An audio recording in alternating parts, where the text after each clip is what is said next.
دیکھو یہ نیا اعتراض نہیں ہے، یہ بہت پرانا اعتراض ہے.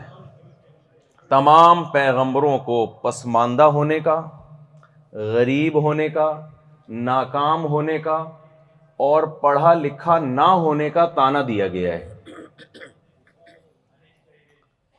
قرآن مجید میں اللہ تعالیٰ کا ارشاد ہے، جب بھی کوئی پیغمبر آئے انہوں نے لوگوں کو اللہ کی طرف بلایا تو ان کی قوم نے اس دعوت پہ لبیک نہیں کیا، لبیک نہیں کہا.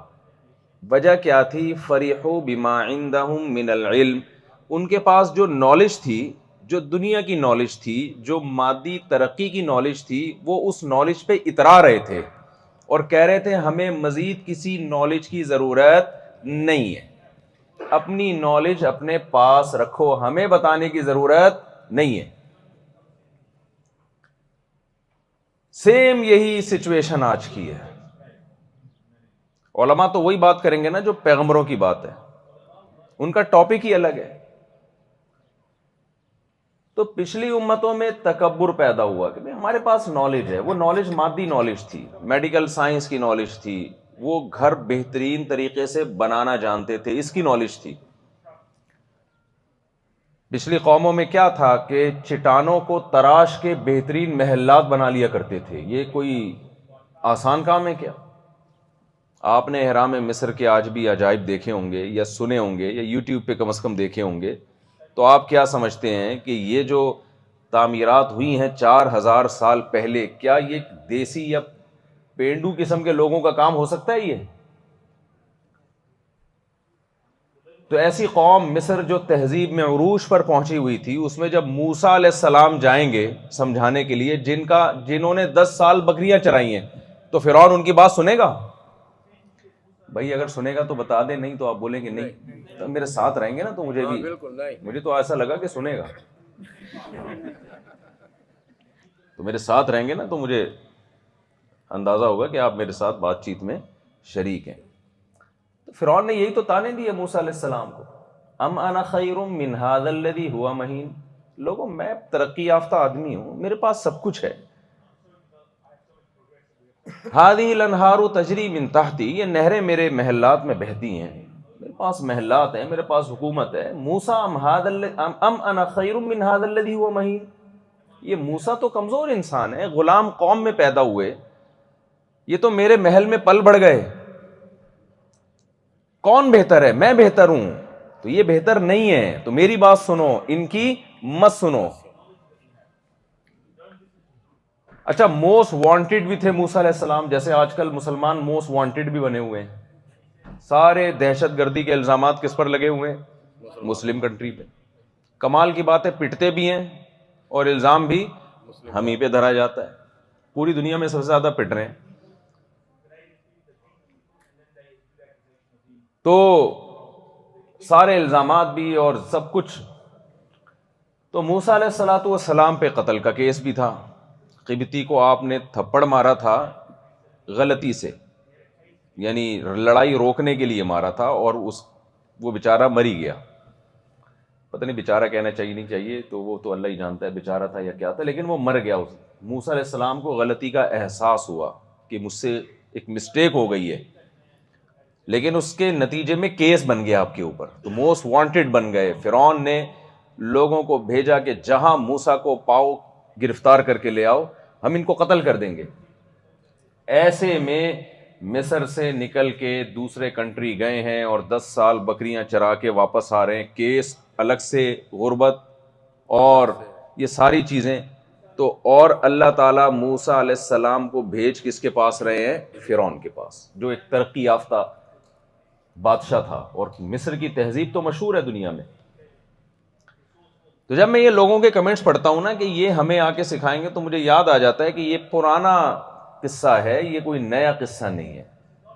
تو آپ کو پتہ ہے اگر کنویں میں کوئی نجاست گر کے ختم ہو جائے، کوئی نجاست گر جائے، تو کنویں سے جب تک وہ نجاست نہیں نکالیں گے، آپ 100 ڈول پانی بھی نکال دیں، کنویں کا پانی پاک نہیں ہو سکتا. ایک دیہاتی گیا مولوی صاحب کے پاس کہ چوہا جو ہے گر کے مر گیا ہے، کتنے ڈول نکالنے ہیں؟ انہوں نے بتا دیا 20-30 ڈول، 20-30 ڈول نکال دیے.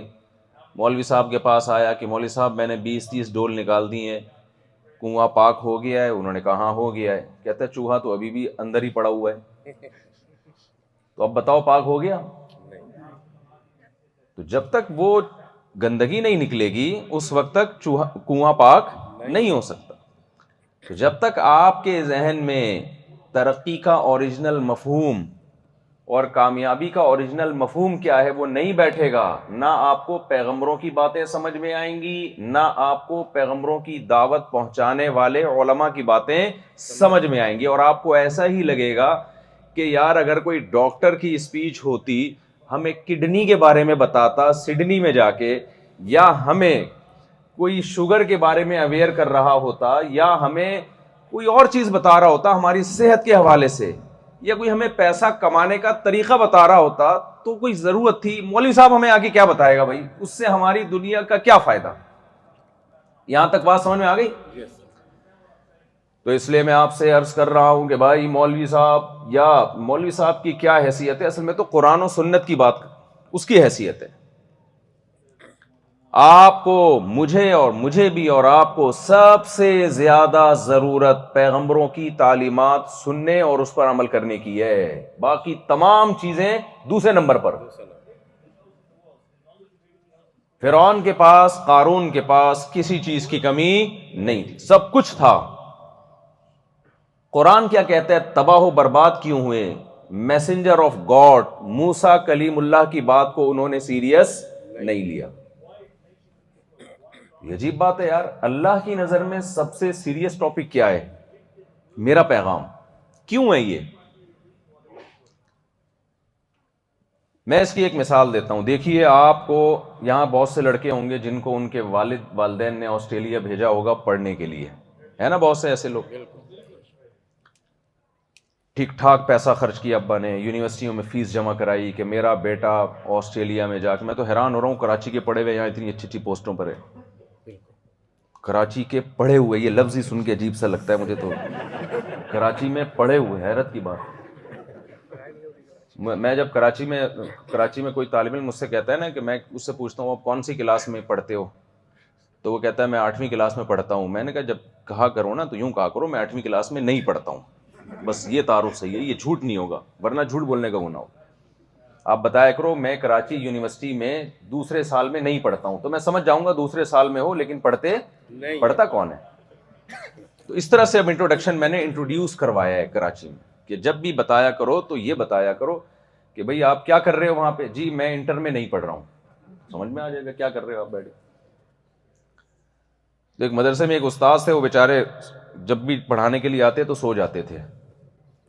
جب بھی پڑھانے کے لیے آتے نا ان کو پتہ نہیں نیند کا غلبہ ہوتا. تو میں نے اس کے شاگرد سے پوچھا آپ مدرسے میں کون سی کتاب پڑھ رہے ہو؟ انہوں نے کہا کون سی کتاب پڑھا رہے ہیں آپ کے استاذ؟ تو انہوں نے مجھے بتایا کہ وہ مجھے ہدایہ جلد اول نہیں پڑھا رہے ہیں.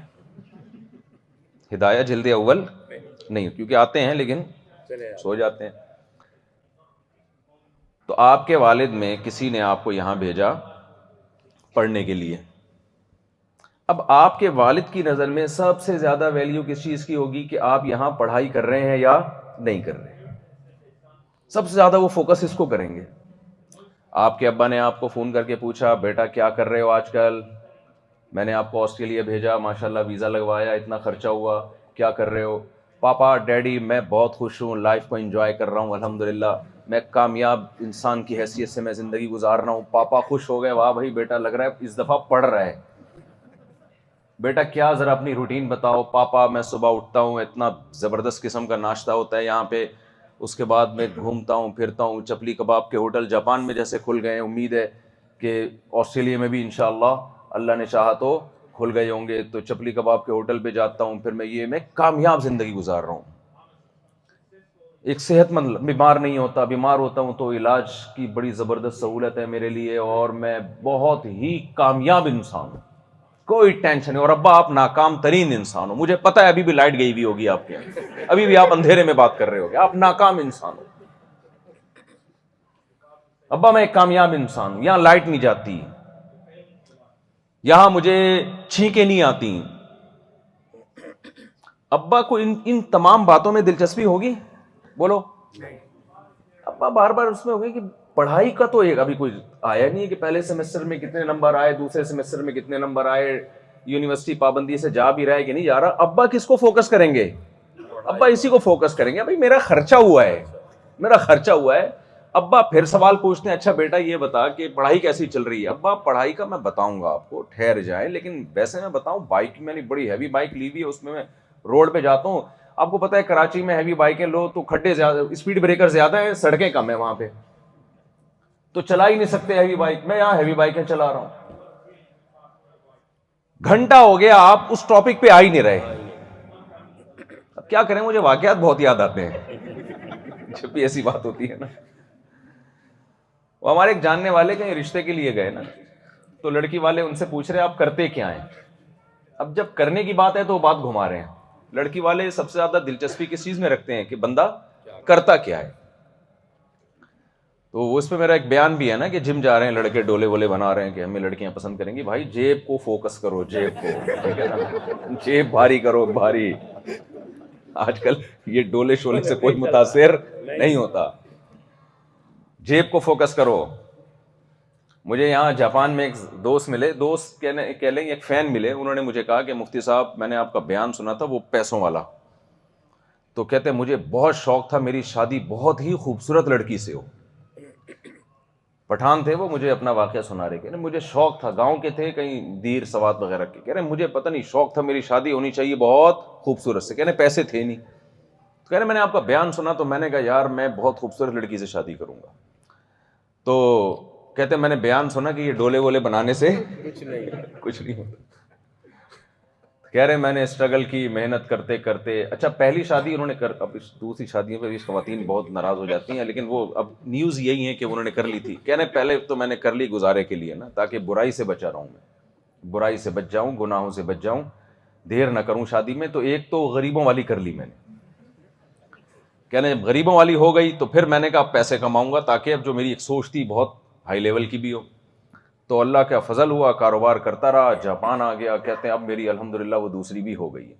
لیکن وہ گڑبڑ یہ کر رہے تھے کہ دوسری کو ٹائم زیادہ اور پہلی کو کم. تو میں نے ان کی طبیعت سے کلاس لی ہے, ان کو میں نے سمجھایا کہ اللہ تعالیٰ نے جہاں دوسری کا تذکرہ کیا ہے وہاں اللہ نے بتایا کہ عدل نہیں کر سکتے, تو پھر آپ کے لیے الاؤڈ نہیں ہے, پھر حرام ہے آپ کے لیے. تو میں نے کہا آپ نے پہلی والی کو وہی عزت دینی ہے, کوئی اس میں گڑبڑ نہیں ہونی چاہیے. لوگ کیا کرتے ہیں, میرا شادیوں والا بیان سن لیتے ہیں, جس دن عدل و انصاف اور حقوق والا بیان تھا ہوتا ہے اس دن مارکیٹ سے شارٹ ہوتا ہے. یہ میں اکثر بتاتا رہتا ہوں نا. ایک صاحب تھے, ان کا بیٹا بہت ہی نالائق, کچھ بھی نہیں کرتا تھا. میرے پاس آئے, کہنے لگے میرا بیٹا کہہ رہا ہے میں شادی کروں گا اور مفتی صاحب کے بیان دیکھیں. تو میں نے ان سے کہا کہ میں نے یہ تو کہا ہے کہ بچہ جو ہے جب بالغ ہو جائے تو اگر وہ باپ اس کو شادی سے روک نہیں سکتا, یہ تو میں نے کہا ہے. شادی اگر وہ کر رہا ہے تو باپ اس کو روک نہیں سکتا. لیکن میرا پورا اس ٹاپک پر ایک مستقل بیان ہے کہ وہ شادی اپنے خرچے پہ کرے گا, ابا کو خرچہ کرنے پر مجبور نہیں کر سکتے. تو میں نے کہا آپ کا بیٹا اس بیان میں تو تھا جس میں نے اسے کہا تھا کہ ابا سے پرمیشن ضروری نہیں ہے, وہ والا بیان جس میں نے یہ کہا تھا کہ اپنے خرچے پہ, اس دن وہ مارکیٹ سے شارٹ. یہ بالکل ایسے ہے جیسے ایک جگہ ایک انٹرویو لینے والا پہنچا, اس نے دیکھا ٹی وی اینکرز ہوتے ہیں نا, دیکھ رہے ہوتے ہیں نیوز, ان کو تو چاہیے ہوتا ہے کانٹینٹ. تو گورنمنٹ کے پروجیکٹ ایسے ہی ہوتے ہیں. دیکھا کہ ایک صاحب جو ہیں وہ گڑھا کھود رہے ہیں اور دوسرا مزدور اس میں مٹی ڈال کے اس گڑھے کو بند کر رہے. تو بڑا حیران ہو گیا, یار اتنی محنت سے تم گڑھا کھودتے ہو اور دوسرا اس میں مٹی ڈال کے بند کر دیتا ہے, تو یہ کیا کہانی چل رہی ہے؟ انہوں نے کہا دیکھیں 3 آدمیوں کو گورنمنٹ نے درخت لگانے کا پروجیکٹ دیا ہے. ایک کا کام ہے گڑھا کھودنا, دوسرے کا کام ہے اس میں درخت لگانا, تیسرے کا کام ہے مٹی ڈال کے بند کر دینا. تو دوسرا چھٹی پہ گیا ہوا ہے, تو ہم دونوں اپنا کام کمپلیٹ کر دیں. تو یہ ہوتا ہے جب کسی بات کو ادھورا لیا جائے اور کمپلیٹلی نہ لیا جائے. خیر میں اسی بات کی طرف آتا ہوں. اب کیا ہے جی, آپ ابا کو وہ بات تو بتا نہیں رہے جس کے لیے ابا نے آپ کو آسٹریلیا بھیجا ہے. تو آپ کے ایران توران سے اتنی لمبی تقریر سے ابا متاثر ہوں گے؟ نہیں, ابا نہیں متاثر ہوں گے. ابا کہ پھر غصہ آ جائے گا ابا کو, ابے تو تجھ سے جو میں پوچھ رہا ہوں کم وقت وہ تو بتا. ایڈمیشن لیا کہ نہیں لیا, پڑھائی میں کہاں تک پہنچا ہے. کبھی بتا رہے میں صبح حلوہ پوری کھا رہا ہوں, کبھی بتا رہے میں صبح جا کے لچھے دار پراٹھے کھا رہا ہوں. لچھے دار پراٹھے پر بھی ایک چٹکلا سنا دیتا ہوں تھوڑا سا. ہم جاپان میں گئے, ابھی کی بات ہے, ہم جاپان میں گئے ہیروشیما میں نا, ہیروشیما. مجھے وہاں سے ذرا دیکھنا تھا کہ یار وہ ان کی ہسٹری پڑھتا ہوں میں, کیسی کیا ہے ہیروشیما میں کیا ہوا تھا. تو وہاں اب ہمیں بھوک لگ رہی تھی, ہمیں دل چاہ رہا تھا پراٹھے کھانے کا. ایک ہوٹل میں گئے تو وہاں کوئی سری لنکا کے تھے ہوٹل کے, جو بھی مینیجر تھے یا جو بھی, تو ان کو ٹوٹی پھوٹی اردو آتی تھی. میں نے کہا پراٹھا ہے, انہوں نے پراٹھوں کی قسمیں بیان کرنا شروع کر دی. پراٹھا لچھے دار پراٹھا چاہیے, پیاز کا پراٹھا چاہیے, لہسن کا پراٹھا چاہیے, پتہ نہیں آلو کا پراٹھا. ہم نے کہا بھائی یہ تو پراٹھے کی فیکٹری جاپان میں لگی ہوئی ہے. تو بہت خوش ہوئے, ہم نے کہا لچھے دار لے آ بھائی. آدھا پونے گھنٹے کے بعد وہ آیا روٹی لے کے, اس پہ پتہ نہیں کون سا ڈالڈا آئل تھوڑا سا لگا ہوا تھا. ہم نے کہا بھائی تو قسمیں تو پراٹھے کی ایسے بیان کر رہا تھا کہ جیسے پتہ نہیں یہاں پراٹھے ایکسپورٹ ہو رہے ہیں یہاں سے. تو جب بھی لچھے دار پراٹھا آتا ہے نا دماغ میں, تو وہ یہ واقعہ ہمیں یاد آ جاتا ہے. پروگرام بڑھ گیا وہاں پہ پراٹھے کا. خیر, تو میں جلدی سے بات کو سمیٹ کے ختم کرتا ہوں. تو آپ کے والد صاحب کو دلچسپی کس بات سے ہوگی؟ بھائی تجھے جس کام کے لیے بھیجا تھا تو اس کام کو فوکس کر رہا ہے کہ نہیں کر رہا. تو خوب سمجھ لو, اللہ تعالیٰ نے آدم علیہ السلام سے لے کے قیامت تک جتنے انسان آئیں گے نا, ان کو ایک ہدف دے کے بھیجا ہے. ہم خود بخود دنیا میں نہیں آئے ہیں. یہ بہت غلط بات ہے کہ آٹومیٹیکلی ایک چیز ہم یہ دعویٰ کریں کہ آٹومیٹیکلی انسان بن کے وجود میں آ گیا ہے. یہ دعویٰ جب کیا جاتا ہے جب اللہ کو ڈکشنری سے نکال دو اپنی, پھر کوئی نہ کوئی لاجک پیش کرنی ہے کیسے بنے. تو بہت ساری نظریات ہیں, ان میں ایک یہ بھی لایا گیا کہ بھئی ایسے میں بھی ہو سکتا ہے بندر سے انسان بنے ہو. یہ کوئی ثابت شدہ حقیقت نہیں ہے. ثابت شدہ حقیقت یہ کہ یہ ممکن نہیں ہے کہ کروڑوں خربوں سال میں بھی ایک روبوٹ جو بے جان ہو, جس کے اندر زندگی نہ ہو, وہ خربوں سال میں آٹومیٹیکلی وجود میں نہیں آ سکتا. تو ایک چلتا پھرتا روبوٹ جس کی آنکھوں میں دیکھنے کی طاقت, ناک میں سونگھنے کی طاقت, کانوں میں سننے کی طاقت اور دانتوں میں چبانے کی طاقت, دماغ میں سوچنے کی طاقت, خربوں سال میں بھی آٹومیٹیکلی ایسی مشین وجود میں نہیں آ سکتی ہے. ہم بنے نہیں ہیں, ہمیں کسی نے بنایا ہے. یہ بات پیغمبروں کو بتانے کے لیے, انسانوں کو بتانے کے لیے اللہ نے پیغمبروں کو دنیا میں بھیجا. کیسا نہ ہو یہ ان کو خالق نظر نہ آئے تو یہ خدا کا انکار کر دیں یہ لوگ. اور جس نے ہمیں بنایا ہے اس نے ہمیں بتا دیا, ان اللہ لا ينظر الى صورکم ولا الى اموالکم ولکن ينظر الى قلوبکم واعمالکم. اللہ کو اس سے کوئی غرض نہیں ہے کہ آپ آسٹریلیا میں رہ رہے ہو یا پاکستان میں رہ رہے ہو, آپ گندے نالے پہ رہ رہے ہو یا آپ بحریہ ٹاؤن میں رہ رہے ہو, آپ جاپان میں رہ رہے ہو یا آپ کی صحت اچھی ہے یا آپ بیمار ہو. اللہ کو اس سے کوئی غرض بولو نہیں. اللہ کو غرض اس سے جس کام کے لیے بھیجا اللہ نے, اللہ کو اس سے غرض ہے. وہ غرض کیا ہے, وہ کام کیا ہے؟ الذی خلق الموت والحیات لیبلوکم ایکم احسن عملا. اللہ کہتے ہیں میں نے اس لیے بنایا, میں دیکھنا چاہتا ہوں تم میں سے اچھا عمل کون کرتا ہے اور برا عمل کون کرتا ہے. آزمائش ہے جس کے لیے مجھے اور آپ کو بھیجا گیا کہ کون اس معیار پہ پورا اترتا ہے اور کون اس معیار میں, اس امتحان میں فیل ہو جاتا ہے. تو اگر آپ اپنے عمل کو فوکس کر رہے ہو, اور یہ عمل اچھا ہے کیا, یہ آپ کو سائنسدان نہیں بتائیں گے, یہ آپ کو یونیورسٹیوں کے پروفیسرز نہیں بتائیں گے, یہ جس نے ہمیں جس کام کے لیے بھیجا تو اسی نے میسنجر بھی بھیجے ہیں جو کہ میرا پیغام لے کے ان تک پہنچا دو.